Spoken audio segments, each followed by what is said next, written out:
नमस्कार। आज हमारे साथ हैं अशोकनगर के कांग्रेस विधायक हरिबाबू राय जी। अब विधायक साहब, पहले तो आपको बधाई हो।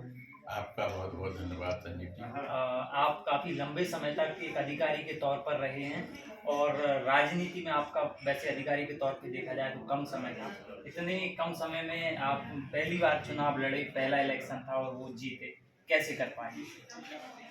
आपने मुझसे बोला कि मैं अधिकारी रहा, जी। तो अधिकारी का काम भी जनता की सेवा करना ही होता है। अधिकारी अपने आप को अधिकारी ना समझे, ये तो क्या एक व्यवस्था है सरकार की। तो जन सेवा के लिए ही अधिकारी बनते हैं और जन सेवा के लिए ही विधायक और सांसद बनते हैं। रही बात कम समय की, मैं जितने भी समय रहा, मैंने 2017 से इस क्षेत्र में काम करना शुरू किया। मुझे लगातार जन आशीर्वाद मिला और मैं हमेशा ही लोगों के बीच में रहा। उनके सुख में दुख में वो भी मेरे सुख दुख में खड़े रहे और यही जन आशीर्वाद आज आपको आप मुझे देख रहे हैं कि जनता ने मुझे दिया। और इसके अलावा मेरे पास कुछ भी नहीं था, जनता के आशीर्वाद के अलावा मेरे पास कुछ नहीं था और आज उन्होंने मुझे यहाँ तक पहुँचाया। मैं उनका अपनी हृदय की अंतरात्मा से सबका आभार और सबको धन्यवाद व्यक्त करता हूँ कि उन्होंने मुझे यहाँ तक पहुँचाया। और मैं ये भी कह रहा हूँ आपसे कि ऐसा कोई काम मैं नहीं करूँगा जिससे कि उन्हें दुख पहुँचे या उन्हें लगे कि गलत आदमी को चुना है। आपका इलेक्शन ये पहला था, इससे पहले आपने आपके घर में ज़्यादातर कोई इलेक्शन लड़ा नहीं, तो लोग बाग बता रहे थे कि आपके लिए नया है ये सब।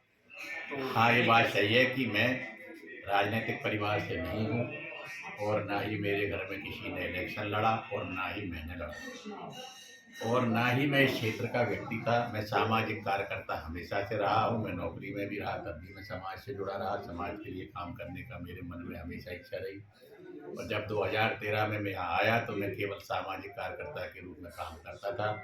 और ये पता नहीं कि किस तरीके का जीवन में मोड़ आया कि धीरे धीरे लोगों ने मुझे इस ओर धकेला या इस ओर वो मुझे ले गए और अंत में उन्होंने मुझे इतना बड़ा आशीर्वाद दिया कि आज मैं आप लोगों के बीच में एक जनप्रतिनिधि के रूप में बैठा हूँ। मैं जनता जनार्दन के इस आशीर्वाद को व्यर्थ नहीं जाने दूंगा।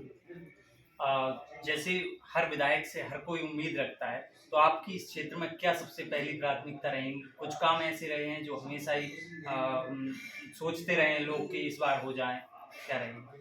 और देखो, जैसा जनता जनार्दन की सोच है और जैसी इस अशोकनगर के लिए आवश्यकता है, जैसे यहाँ की मूलभूत सबसे बड़ी आवश्यकता पेयजल की इतनी विकराल है कि हमारी बहन बेटियाँ दो दो चार चार घंटे लाइन में लगी रहती हैं, टोंटियों पर पानी भरती हैं। हम एक तरफ तो महिलाओं के सम्मान की बात करते हैं, चाहे वो कोई सी भी पार्टी हो, लेकिन आप ये देखिए कि लाडली बहनाओं के लिए ठीक है जो भी भारतीय जनता पार्टी की सरकार कर रही है, पर मैं ये चाहता हूँ कि उनके मान सम्मान के लिए पेयजल व्यवस्था को अशोकनगर की को बहुत सुधारना जरूरी है। क्योंकि वो सड़क पर खड़ी रहती हैं और मतलब ये समझिए कि 200 बर्तन वहाँ पे रोड पे रखे रहते हैं। तो उनके लिए मैं चाहता हूँ कि सबसे पहले ऐसे काम किए जाएं जो जनता से सीधे जुड़े हैं। हमारे क्षेत्र में ज़्यादातर कोई इंडस्ट्रियल एरिया नहीं है। एक एरिया था जो आपको स्थिति पता है कैसा पड़ा हुआ है। इसके अलावा स्वास्थ्य क्षेत्र और एग्रीकल्चर कॉलेज, ये मुद्दा हमेशा रहते हैं। मैंने इसके पहले भी आप लोगों से कई बार कहा, क्योंकि मैं इंजीनियर व्यक्ति हूँ और मेरी सोच विकास से जुड़ी हुई सोच है। जहाँ तक आपने बात करी पलका टोरी में कि वो जो एरिया है वो मुरम वाला एरिया था, उपजाऊ एरिया नहीं था। बहुत ही अच्छा एरिया, वो छोटे छोटे उद्योगों के लिए था और वहाँ पर इलेक्ट्रिफिकेशन हुआ, रोड भी डले, विकास भी हुआ। लेकिन उसको इतना खोद डाला यहाँ के नेताओं ने, यहाँ के जनप्रतिनिधियों ने, कि उसमें खदानें बनी हुई हैं। आप भी, मेरा आपसे भी आग्रह है, मैं सारे पत्रकार और जो मीडिया जगत से ये बात कह रहा हूँ कि आप इसको हाईलाइट करिए और आप जाइए वहाँ देखिए कि कैसा है। आप लोगों से भी ये विनती है मेरी, क्योंकि सबसे ज़्यादा आप उस बात को लोगों तक पहुंचा पाएंगे। उसको खोद के पूरा तहस नहस कर दिया।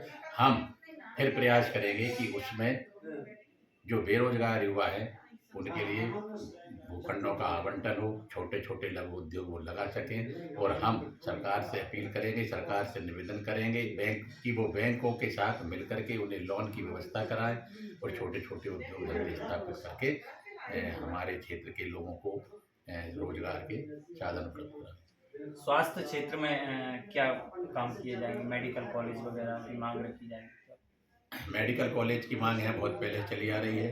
एक बार सुनने में भी आया कि अशोकनगर के लिए मेडिकल कॉलेज मिल गया है, पर वो मेडिकल कॉलेज कहाँ चला गया। यहाँ पर स्थिति बहुत ख़राब है, चिकित्सा की बहुत छोटा अस्पताल पड़ता है, मरीज बहुत ज़्यादा है। ज़्यादातर मरीजों को रेफ़र कर दिया जाता है इंदौर भोपाल कहीं के लिए, जो कि उनकी क्षमता के अनुसार नहीं होता है। और कई मरीज तो हमारे रास्ते में दम ही तोड़ देते हैं जो सीरियस होते हैं। तो ऐसे में यहाँ मेडिकल कॉलेज का आना बहुत ज़रूरी है। इसके लिए हम सब मिलकर पूरा प्रयास करेंगे। एक एग्रीकल्चर कॉलेज भी हमेशा सुर्खियों में रहता है कि इस बार बन जाएगा, तो उसके लिए प्रयास किए जाएंगे? उसके लिए तो बार बार ज़मीन भी देखी गई कि वहाँ ज़मीन है आपकी, इधर पथरिया के पास है तो कभी इधर ज़मीन है। और बात यहाँ तक की थी कि अब तो आने ही वाला है कृषि महाविद्यालय, लेकिन नहीं आ पाया। ये हमारा दुर्भाग्य है कि ये कृषि प्रधान क्षेत्र है और हमारे यहाँ कृषि महाविद्यालय नहीं है। यहाँ से आप देखिए कि इधर जबलपुर, इधर ग्वालियर, इधर इंदौर, ये बीच और भोपाल, ये बीच का सेंट्रलाइज एरिया है। यहाँ एक कृषि महाविद्यालय का होना आवश्यक है। तो ये बात आपकी बहुत सही है, हम इसके लिए प्रयास करेंगे। आप ये पूरे काम करवाएंगे? इस बार आपकी सरकार नहीं बन पाई तो कैसे कर पाएंगे? सरकारें जिसकी भी बनती हों, काम सबका है। कोई ये नहीं है कि भारतीय जनता पार्टी की सरकार है तो उनका काम नहीं है, कि कांग्रेस की सरकार है तो उनका काम नहीं है। ये तो विकास का काम है, सब सरकारों का काम है और सबको करना चाहिए। बहुत बहुत धन्यवाद जी। आपका